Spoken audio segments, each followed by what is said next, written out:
Bonjour tout le monde, bienvenue à ce nouveau rendez-vous de Folie douce. Ici Yvan Bugeaud. Aujourd'hui, je reçois Péloïs Menaik, Jean-Guy Pinette. C'est quelqu'un que je connais depuis plus de 40 ans. C'est un survivant des pensionnats autochtones. Il va nous parler de son histoire, c'est très intéressant.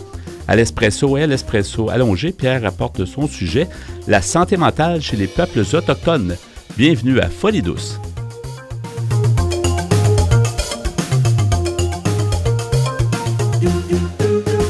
Folie douce, c'est l'émission qui vise l'authenticité et se vend de fraîcheur quand il est question d'information en santé mentale. C'est avec un bonheur incommensurable que je reçois mon ami depuis plus de 40 ans, Jean-Guy Pinette. Bienvenue à l'émission.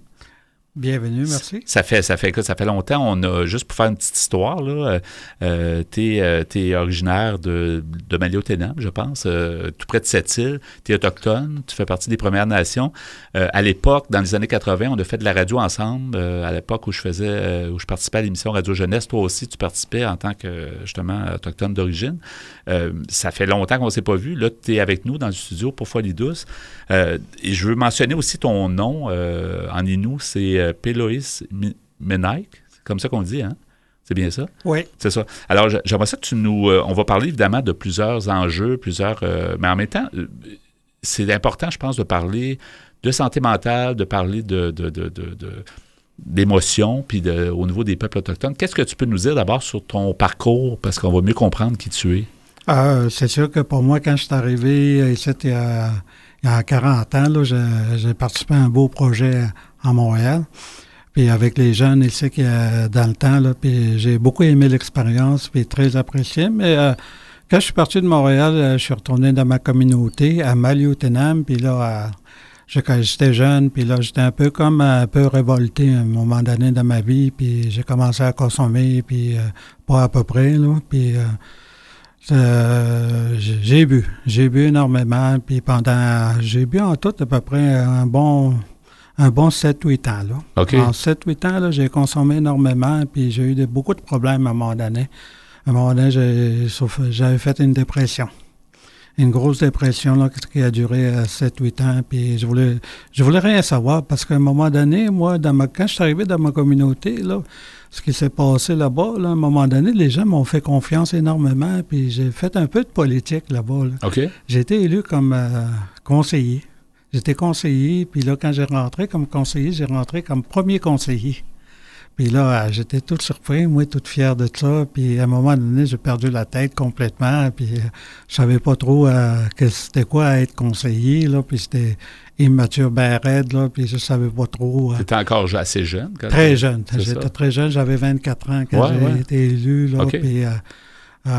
Puis j'avais des responsabilités, puis je ne savais même pas comment ça servait à quoi être responsable dans ce temps-là. Oui, c'est ça. Niveau municipal, en fait, c'est ça? Oui, au niveau pas municipal, c'est plus nous autres, là, dans le système politique, là, c'est bien différent. Là, on n'est pas une municipalité. Non, c'est ça. On est une communauté, nous autres. Là. C'est presque un État dans l'État. C'est un peu une communauté qui se gère, qui s'autogère, quoi, c'est ça? Oui, on autogère, on s'autogère, puis surtout dans les services, n'importe quel exemple, l'habitation, développement économique, les règlements, puis aussi ce qui n'y a pas dans les municipales, là, c'est les niveaux territoriaux. Oui, c'est ça. C'est une autre façon de... En fait, c'est ça. Vous avez aussi une autonomie comme peuple, là, dans le fond, que vous êtes une des 11 nations au Québec, en fait. C'est un peu ça, là. Oui, on est un des nations, là, mais en plus, nous autres, on se considère comme un gouvernement. Oui, c'est ça. Un gouvernement, puis qu'on cherche à avoir... à être autonome, là. Ouais. Autonomie, là. Il y a eu des négociations. Bon, on est encore en négociation avec les gouvernements. On était, je veux dire. On était en négociation. Maintenant, on dirait que c'est comme arrêté, là. Ouais. Mais, avec ça, là, on attend toujours, là, qu'est-ce qui va se passer avec ça. Là. Pour en revenir à ton histoire, en fait, moi, c'est ça, j'ai des bons souvenirs de toi à l'époque, puis je me souviens que ça apportait justement un grain de sel qui était intéressant d'amener le côté, parce qu'on ne connaît pas beaucoup. Tu sais, je trouve que, tu sais, on parle depuis quelques années, on parle de réconciliation, là. Tu sais, il y a eu une commission là-dessus. Là, chaque 30 septembre, c'est célébré aussi. Je pense que tu assistais à Montréal le 30 septembre 2024 à une journée, justement, des survivants. Puis il y a quelque chose qui m'a touché que tu as écrit sur le web. Je vais le citer, si tu permets. Tu dis, le 30 septembre 2024, une grande journée pour les survivants des pensionnats indiens. Je suis un survivant du pensionnat indien de Maliotenam. Enfant, je ne comprenais pas ce qui se passait. On me disait que j'allais être bien et au chaud. Ce fut le contraire, j'avais froid la nuit. Personne pour me protéger et m'aimer. J'étais seul au monde, je n'étais qu'un enfant. J'ai trouvé ça beau, ce que tu as écrit. Puis je pense qu'on commence à peine à comprendre toute la souffrance que plusieurs personnes des peuples autochtones ont pu vivre. Est-ce que tu peux nous en parler un peu sans non plus... Dans les années 2010-2013, il y avait la commission Vérité et Réconciliation. Ouais. Moi, là-dedans, j'ai participé comme témoin.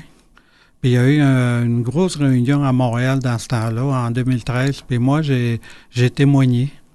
J'ai témoigné que ce que j'ai vécu au pensionnat indien en Maliotenam. Puis ce que j'avais demandé à la commission, c'est que à un moment donné, qu'on ne puisse pas oublier. On ne peut pas oublier ça, cette partie de l'histoire, parce que ça fait partie de notre histoire. Puis il fallait qu'on en parle, il fallait faire des choses pour ça. Surtout, moi, ce que je souhaitais dans cette époque-là, c'est qu'on n'oublie pas les survivants des pensionnats, parce que c'est eux autres qui ont vécu des grosses sévices. Ouais. Autant au niveau physique, mental, spirituel, sexuel, puis tout. Là. Ouais. Mais à l'époque, tu sais, justement, tu étais là. Est-ce que tu peux attribuer certaines de tes problématiques? Tu disais que tu consommais, tout ça. Est-ce que tu peux attribuer ça à ça? Est-ce que ça t'a un peu brisé, excuse l'expression? Oui, ça avait... Non, je ne me rendais pas compte à cette période-là, mais aujourd'hui, quand je regarde, là, ça fait quand même plusieurs années que je ne consomme plus. Là. Ouais. Puis quand j'ai participé à ça, la commission... Vérité et Réconciliation, ça va éveiller des vieux souvenirs. Ouais. C'est là que j'ai pris conscience comme quoi que je pouvais souffrir ils appellent ça de la syndrome post-traumatisme. C'est ça. On n'a pas besoin d'avoir eu un accident ou quelque chose. Ça en est du traumatisme. Et puis, il y a comme un syndrome qui suit. Là. Il y a un exemple que je pourrais te donner, moi, qui m'a fait le plus mal. Moi, j'ai travaillé à l'école. J'ai travaillé dans l'école primaire dans ma communauté. Puis moi, je voyais souvent des enfants avec des 4 ans ou des 5 ans. Puis à un moment donné, je rentre dans une classe de 4 ans, puis ça me fait quelque chose en dedans. OK. Ça me touche vraiment parce que je regarde ces enfants, puis à 4 ans, je me dis, c'est encore des bébés. Puis là, je pense à un de mes frères qui était pensionnaire lui aussi, mais il est décédé. OK. Il est décédé, c'est mon frère, en 2012, il a surconsommé. OK. Surconsommé, puis le cœur a lâché. OK. Puis quand j'ai vu ces enfants-là, moi, à 4 ans, c'était encore des bébés.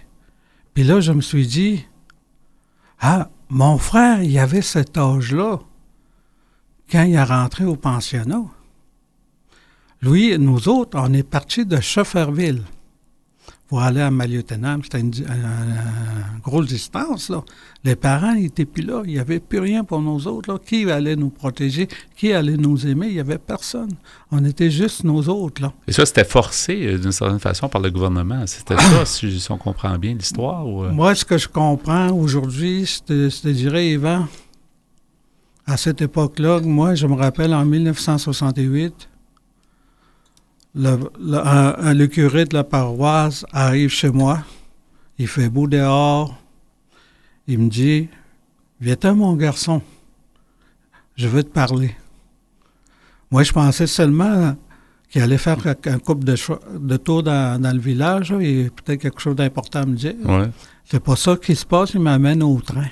OK. Encore là, dans le train, je me dis... Là, tu savais pas qu'il t'amenait là-bas, là? Non, je ne le savais pas pantoute. Puis là, j'arrive au train, puis là, il y avait beaucoup d'enfants.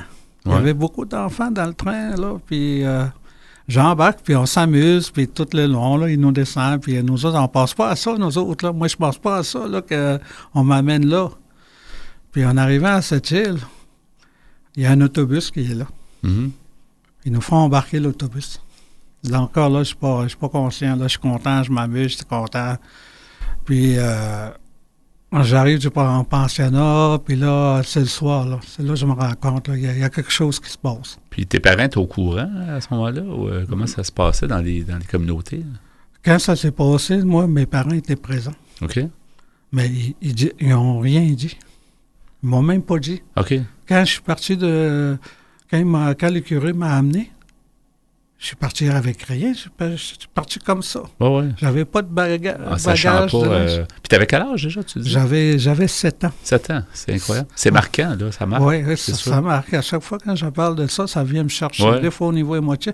Mais ce qui m'a rendu, moi, là-dedans, là, c'est comme...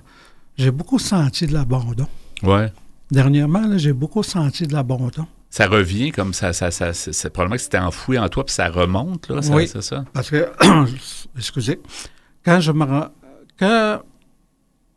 j'étais au pensionnat à cet âge-là, je me disais souvent, quand je reverrai mes parents. C'est ça. Quand je retournerai à la maison.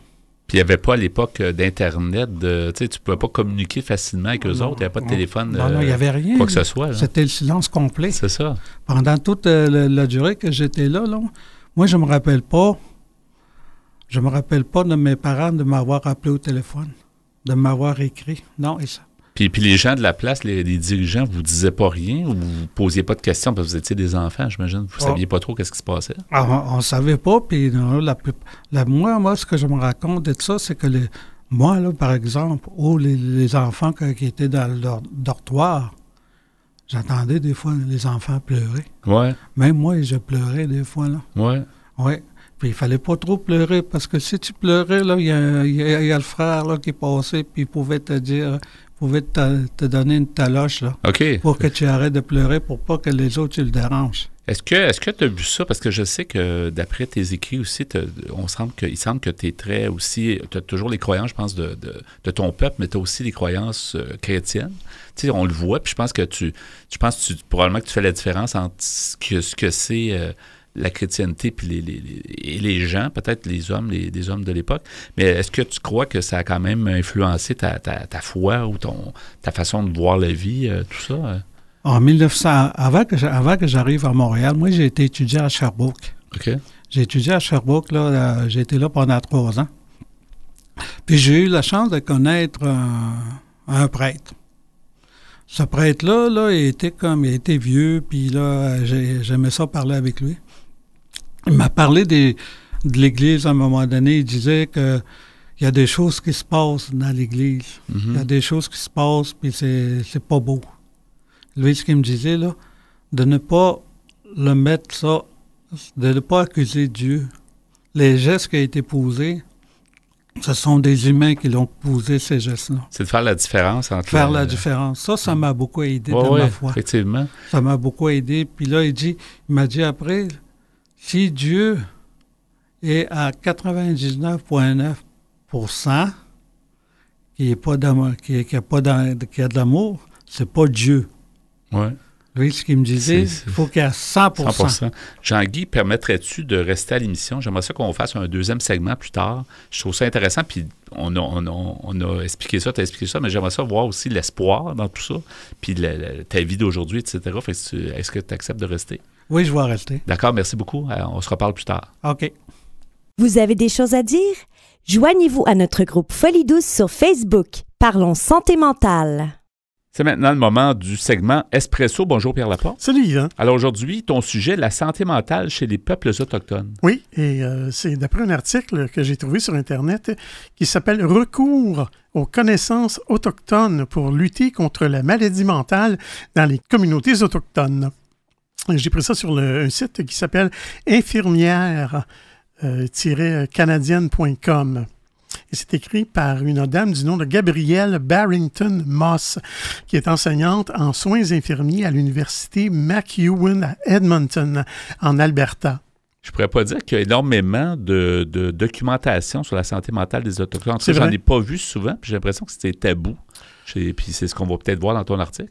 Je sais pas, mais j'ai dû parcourir, oui, un certain nombre d'articles, mais je trouve l'article que je vais entamer à l'instant intéressant parce que on donne, je trouve qu'on brosse un bon portrait de la situation et on apporte de l'espoir plus loin. Tu vas voir dans des projets, des idées de projets. C'est bien. Alors, Mme Barrington Moss commence en nous disant « Les peuples autochtones du Canada ont en moyenne une espérance de vie inférieure de 12 ans à celle des non-autochtones.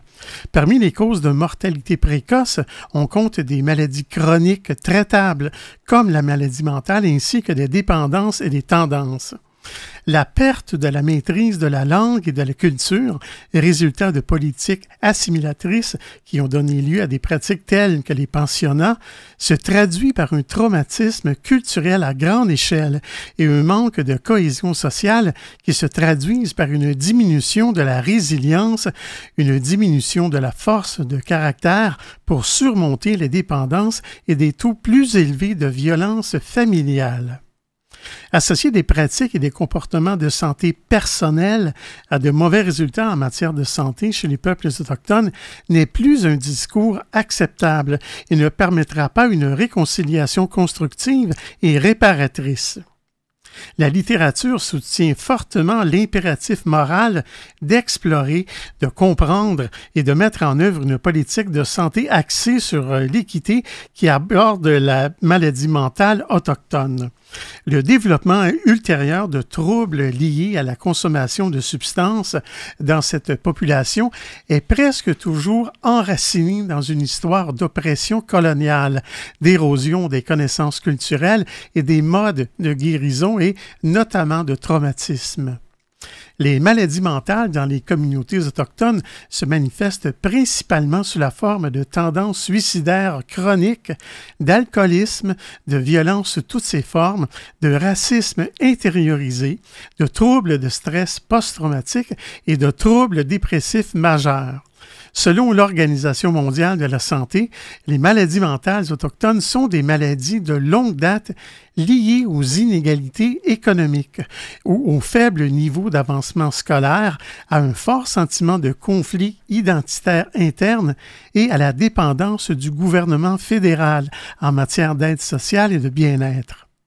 L'érosion culturelle et ethnique est également étroitement liée à un risque accru de suicide chez les jeunes autochtones, car ils ont quitté leur terre et leurs pratiques traditionnelles pour s'installer dans des colonies forcées et des structures sociales artificielles.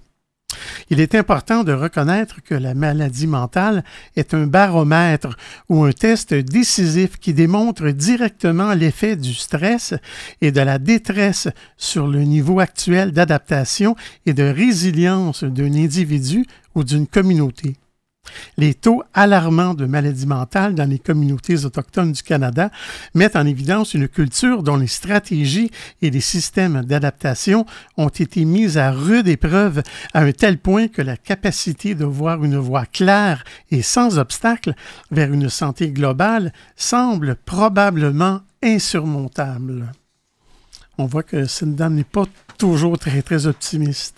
Non, mais on va voir plus loin, oui. Oui, sûrement qu'il y a de l'espoir. Là. C'est sûr qu'il y a un constat assez quand même troublant, ça, c'est sûr. Là. Oui. Alors, l'article continue en disant « Les connaissances autochtones, la science, les méthodes traditionnelles de guérison et d'éveil et l'identité fondée sur la terre seront des éléments de base essentiels à la création d'un cadre pour promotion de la santé. L'absence d'un sens clair de l'identité, de la culture et de la position dans le monde peut laisser un individu sans attache et vulnérable à une crise d'identité, ce qui à son tour peut marginaliser considérablement sa capacité à être résilient face au stress et à la détresse. L'identité personnelle est ancrée et développée dans l'environnement familial. Les enfants sont vulnérables aux expériences de vie négatives qui peuvent se présenter lorsqu'ils grandissent dans un foyer qui manque de stabilité et de nature ancrée des membres de la famille qui ont un fort sentiment d'identité, de valeur et de place dans le monde. La création d'une initiative de promotion de la santé centrée sur la culture, basée sur les connaissances autochtones, permettrait de décortiquer les contextes historiques, de se concentrer sur ce qui est contemporain et d'avoir un œil averti sur ce qui pourrait être dans un avenir ouvert à la guérison et à la prospérité. Maintenant, les projets éclairage et élévation. Alors, illumination et élévation sont des initiatives de promotion de la santé conçues pour remédier aux inégalités en matière de santé des Autochtones. Ces stratégies de promotion de la santé se concentreraient sur 2 axes importants dont je vais vous parler tantôt au retour. Oui, dans l'Espresso allongé, on va poursuivre. C'est super intéressant, la santé mentale chez les peuples autochtones.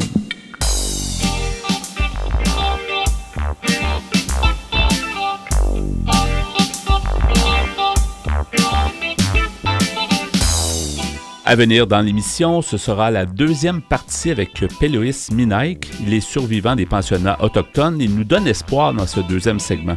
À l'Espresso allongé, Pierre Laporte continue avec le sujet « La santé mentale chez les peuples autochtones ». Vous voulez échanger avec nous? Vous désirez participer à l'émission? Notre site web est antenne.qc.ca. Utilisateur des réseaux sociaux, cherchez Folie Douce Radio pour nous trouver.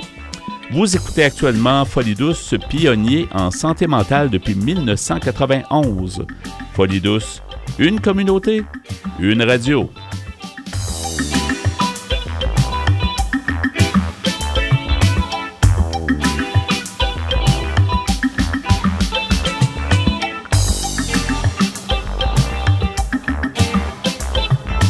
De retour au micro à Folie Douce, qui vous renseigne sur les difficultés émotionnelles. Toujours en compagnie de mon invité et ami, Péloïs, connu sous le nom de Jean-Guy pour moi, mais ton vrai nom. Et j'aimerais ça d'ailleurs que tu m'expliques pourquoi ce prénom-là, pourquoi on t'a donné ce prénom-là. Oui, le souvenir que je me rappelle, là, c'est ma grand-mère. Ma grand-mère, là, il m'a donné ce nom-là quand j'étais tout petit, là. Il m'a appelé Péloïs. Pourquoi Péloïs? Parce que les autres, là, ma grand-mère, mes grands-parents, les autres, c'était des chasseurs, cueilleurs, chasseurs. Les autres, là, ils vivaient dans le bois. Mm-hmm. Puis quand ils descendaient les rivières là, pour monter aux abords de la mer, il y avait un commerçant. Un commerçant là, qui s'appelait... les Inuits l'appelaient Péloïs. Puis Péloïs, ça, devait être pas grand, là. Puis il y avait une démarche qui ressemble beaucoup à moi. Quand il marchait, là, je marche comme lui. OK. Puis c'est pour ça que ma grand-mère m'a appelé Péloïs. Mais ce que je suis content de ça, je te dirais, Yvan, c'est que mes oncles, 3 de mes oncles m'ont toujours appelé Péloïs. Et puis ça a resté ce nom-là. Puis moi, j'en suis très fier. Mais quand je t'ai raconté tantôt, quand j'étais étudiant à Sherbrooke, j'avais connu une fille là-bas. Mm-hmm. Puis lui, à un moment donné, il me pose la question, c'est quoi ton nom? Puis je dis Jean-Guy Pinette. Mais là, il retourne la question. Non, c'est pas ça que je veux savoir. Moi, ce que je veux savoir, c'est ton nom indien. Là, j'étais un peu comme... il m'avait pogné. Un peu surpris. Ouais, très surpris. Puis là, j'ai réfléchi, puis j'ai pensé à ma grand-mère. Ouais. Puis ma grand-mère m'a dit « Péloïs ». Puis j'ai dit ça à mon ami, je m'appelle Péloïs. Péloïs Kashiwas Manaik. C'est quelque chose que tu n'utilisais pas? Toi, non, je n'utilisais pas. Tu n'utilisais jamais parce que tes papiers, ton identification, c'était Jean-Guy Pinette toujours? Oui. Jusqu'à aujourd'hui, j'imagine? Oui, jusqu'à aujourd'hui, c'est toujours comme ça. C'est ça. Mais quand je me présente maintenant, j'avais honte de ça. Oui. J'avais honte de ça. Là. Alors que... Maintenant, là, maintenant, je n'ai plus honte de ça. Parce tu pourrais même changer, tu sais, c'est ça comme ça. Mais en même temps, tu sais, ça se fait, des changements de nom. Mais tu sais, c'est sûr que tu as tellement été habitué, je pense, de ça. Même moi, je te connaissais sous le nom de Jean-Guy. Ben, même maintenant, je te vois, je pense à Jean-Guy, mais il faut se refaire l'idée que ton vrai nom, ton nom original, tu sais, c'est Péloïs. Cet ami-là que je te parle, là, cet ami-là m'a ramené sur mes origines. Oui. Sur mon identité. C'est ça, c'est important. Elle ne m'a jamais appelé Jean-Guy. OK. il m'a toujours appelé Pélohis.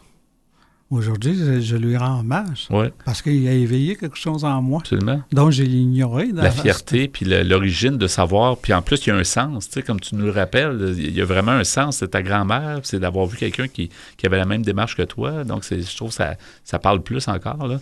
Mais j'aimerais ça que tu me racontes, parce que tantôt, dans le premier segment, tu racontais que quand même, tu as eu plusieurs problématiques, tout ça.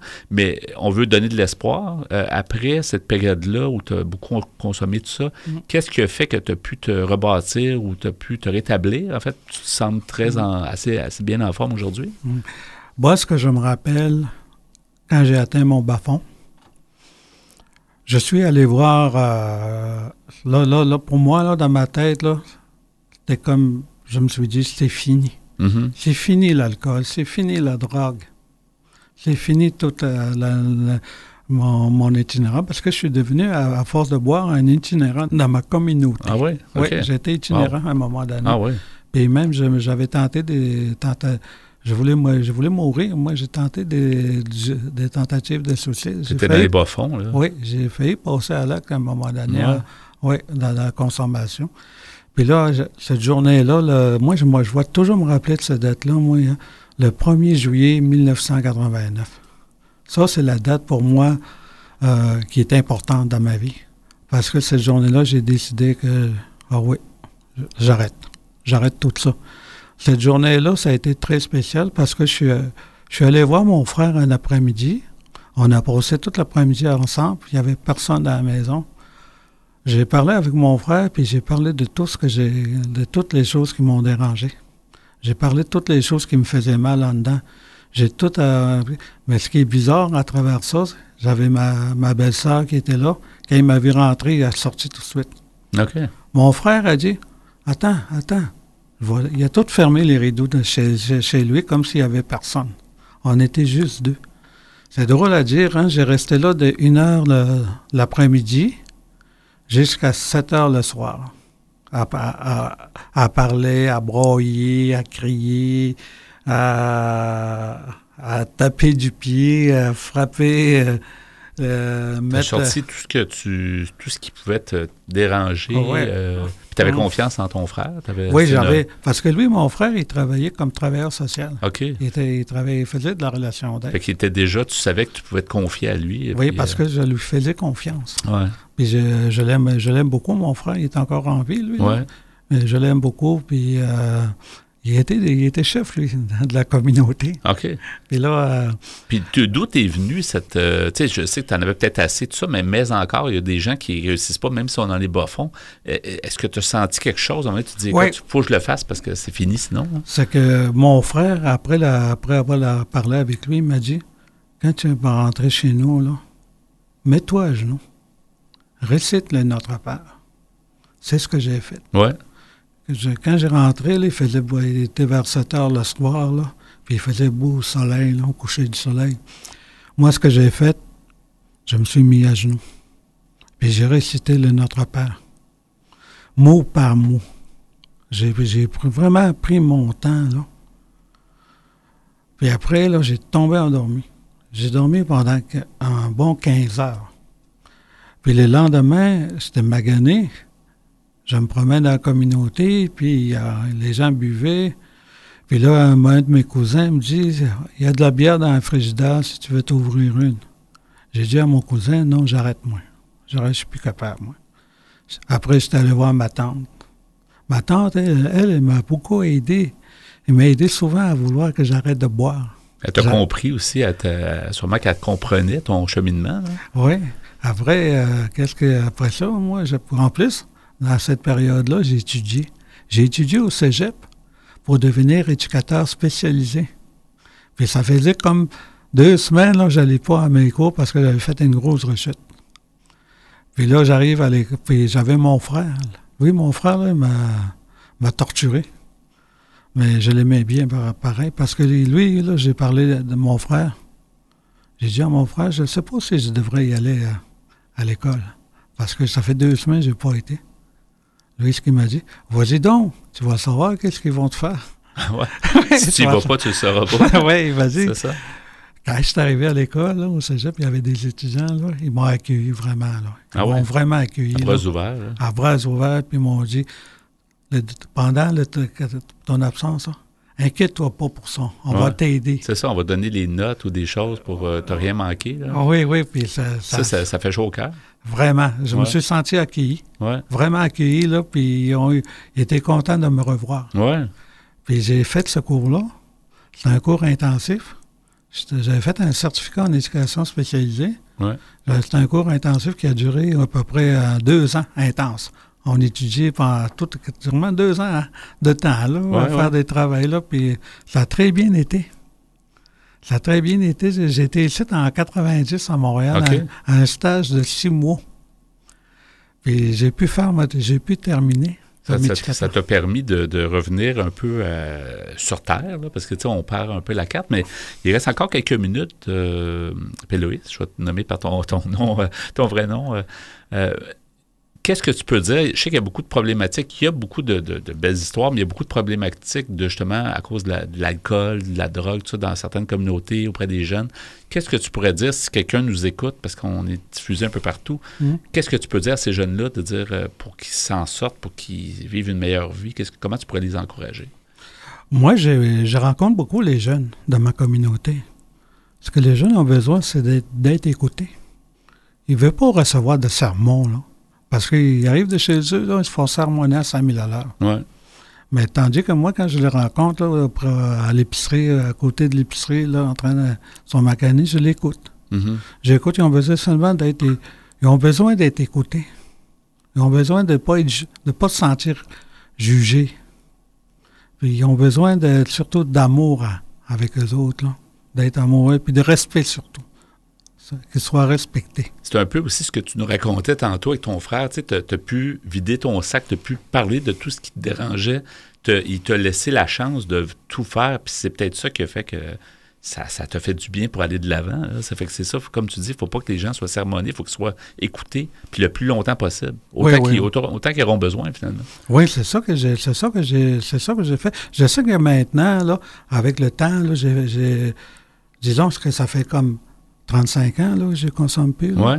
Consomme plus. Bravo, j'ai tout arrêté ça. Ouais. Mais ça m'a permis aussi, moi qui n'avais pas d'identité, moi que j'avais pas de fierté, avec la spiritualité autochtone, là, j'ai pu me rendre compte, prendre conscience que j'étais un Innu.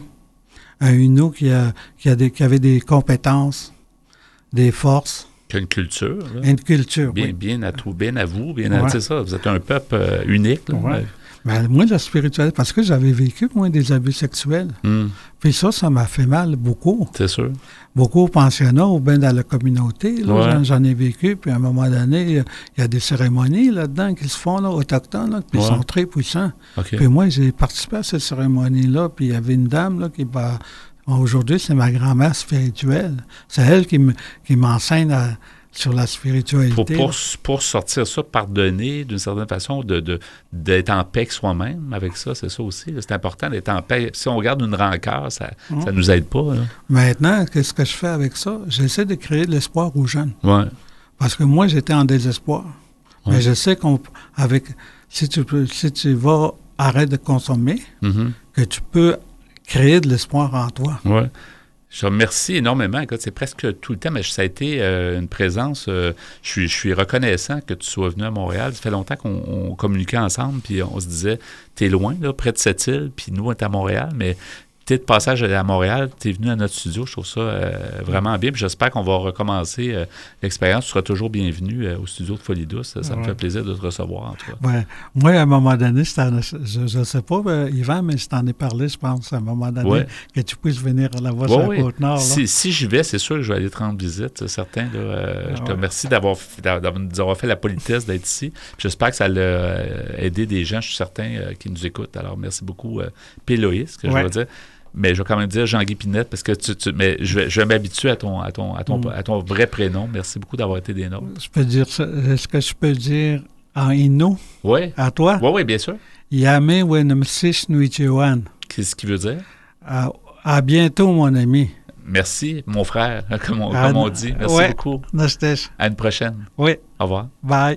Vous êtes à Folie Douce. Parce que la santé mentale nous concerne tous. Nous poursuivons au micro avec l'Espresso allongé et le sujet de toi, Pierre, la santé mentale chez les peuples autochtones. Tu avais commencé plus tôt dans l'émission. Oui, c'est un article qui s'appelle « Recours aux connaissances autochtones pour lutter contre la maladie mentale dans les communautés autochtones ». C'est écrit par une dame du nom de Gabrielle Barrington Moss, qui est enseignante en soins infirmiers à l'université MacEwan à Edmonton, en Alberta. En recevant cette semaine Péloïs, puis en amenant ces informations-là, je trouve que ça éveille les gens. Tu sais, on connaît pas tant les peuples autochtones, puis on connaît surtout pas tant la santé mentale. Je trouve ça intéressant de s'y intéresser, justement. Mm-hmm. Alors, tantôt, j'avais commencé à vous parler d'un projet ou d'une initiative, comme on appelle souvent. Alors, ça s'appelle Illumination et Élévation. Alors, je disais que c'était des initiatives de promotion de la santé conçues pour remédier aux inégalités en matière chez les Autochtones. Alors, ces stratégies de promotion de la santé se concentreraient sur 2 axes importants pour promouvoir le bien-être mental et les capacités individuelles et collectives et empêcher qu'une situation de crise ne se transforme en maladie mentale chronique. En mettant l'accent sur les connaissances autochtones comme fondement de l'initiative, Illumination et Élévation viserait à déconstruire les obstacles historiques et contemporains au développement de l'identité autochtone et par conséquent à la santé mentale et au bien-être mental. La célébration des connaissances autochtones détenues par les aînés et les experts tribaux réduit les obstacles à l'adhésion de la communauté. C'est le cas lorsque les membres de la communauté autochtone se connectent à un message partagé par une source fiable et respectée. Se connecter au message et considérer le détenteur du savoir comme un expert de son histoire et de son récit sont essentiels lors de l'élaboration d'interventions de promotion de la santé. Les aînés autochtones sont des détenteurs de connaissances qui possèdent l'expérience vécue des disparités en matière de santé, en particulier des disparités en matière de santé mentale. Ça, c'est d'ailleurs un exemple pour nous, je dirais, les non-autochtones, de donner de l'importance aux aînés. T'sais, on sent que chez les Autochtones, ça a une place primordiale. Mm-hmm. Puis effectivement, il y a une mémoire, il y a quelque chose. Hein, oui. Alors, ce processus comprendrait l'apprentissage à travers la découverte de récits historiques. L'objectif du programme Illumination serait double. Premièrement, découvrir les blessures historiques, à la fois personnelles et communautaires, qui contribuent au stress, à la détresse et, en fin de compte, aux disparités en matière de santé mentale actuelle, dans un esprit de compréhension et d'autocompassion. Et deuxièmement, découvrir les domaines de force et les possibilités de capitaliser sur ces forces. Il sera essentiel que les séances individuelles ou de groupes d'illumination soient dirigées par des aînés de confiance de la communauté en raison de la méfiance de nombreux peuples autochtones à l'égard de la recherche et des chercheurs enracinés dans des abus passés. L'affirmation de la légitimité du chercheur dans la représentation authentique d'un désir de promouvoir le bien-être mental devra être développée par l'engagement interculturel progressif auprès des membres de la communauté sous l'approbation des aînés de la tribu. Les connaissances autochtones et la possibilité de décortiquer les pensées et les émotions liées à l'expérience vécue des Autochtones dans ce contexte permettrait à l'individu et à la communauté de commencer à développer une compréhension du pourquoi derrière les impacts du traumatisme intergénérationnel et du développement désorganisé de l'identité. Tu remarques, Yvan, qu'on en revient toujours à l'identité. Ouais. Et, il y a eu une perte d'identité, c'est sûr. On a comme moi, je dirais qu'on a, vu de l'extérieur, on a comme dénaturé, en fait, les peuples autochtones, d'une certaine façon. Alors, éclairer le pourquoi permet à l'individu de commencer à reconnaître que son expérience vécue et sa capacité personnelle réduite à maintenir son bien-être mental sont des sous-produits du traumatisme colonial et de la dépendance forcée du gouvernement fédéral plutôt que le résultat d'une faiblesse personnelle ou d'un manque de courage. Essentiellement, le groupe serait dirigé par des récits et des activités de renforcement des capacités qui amélioreraient les domaines de force tels que les forces personnelles liées aux ensembles des compétences, aux intérêts et aux forces communautaires telles que la situation foncière, les connaissances tribales, la sagesse et l'accès aux pratiques de guérison et d'autonomie. Ouais. Alors, il reste à voir si ce projet verra le jour, mais... c'est rempli d'espoir, en tout cas.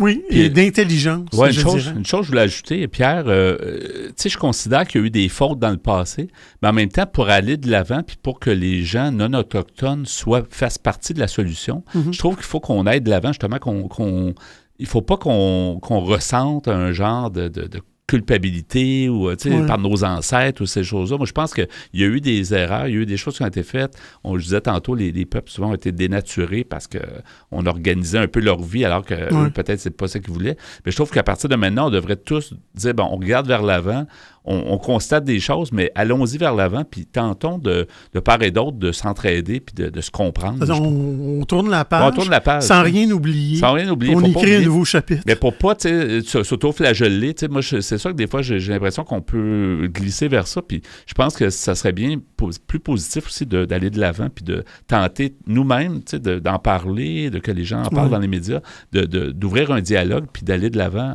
tout le monde ensemble. En tout cas, en lisant cet article-là, moi, j'ai trouvé qu'on voit qu'il y a des gens à travers le Canada, des non-autochtones qui comprennent la situation. Ouais. C'est un départ. Oui, merci beaucoup, Pierre, pour ce sujet. Donc, la santé mentale chez les peuples autochtones. Vous souhaitez écouter l'émission Folie douce au moment qui vous convient le mieux? Branchez-vous sur notre site web pour accéder à notre canal radio sur YouTube. antenne.qc.ca. antenne.qc.ca. Quelques secondes avant de terminer ce rendez-vous de Folie douce cette semaine. Je tiens à te remercier, Pierre, pour ton travail en régie comme à chaque semaine. Bienvenue, mon cher. Je te remercie également pour ton sujet à l'espresso et l'espresso allongé, la santé mentale chez les peuples autochtones. C'était intéressant et c'est bien qu'on en apprenne plus sur le sujet. Notre invité en début d'émission et plus tard aussi à l'émission, il est resté quand même une bonne partie de l'émission, c'est Péloïs Minaille que je connais depuis plus de 40 ans, que je connaissais sous le nom de Jean-Guy Pinette à l'époque. Il nous a parlé de son histoire, c'était fort intéressant. J'espère que ça a donné de l'espoir à tout le monde. Merci d'avoir été avec nous. C'était donc le rendez-vous de Folie douce cette semaine. Bonne semaine à tous. C'est Yvan Bugeaud à l'animation. À la prochaine. Au revoir.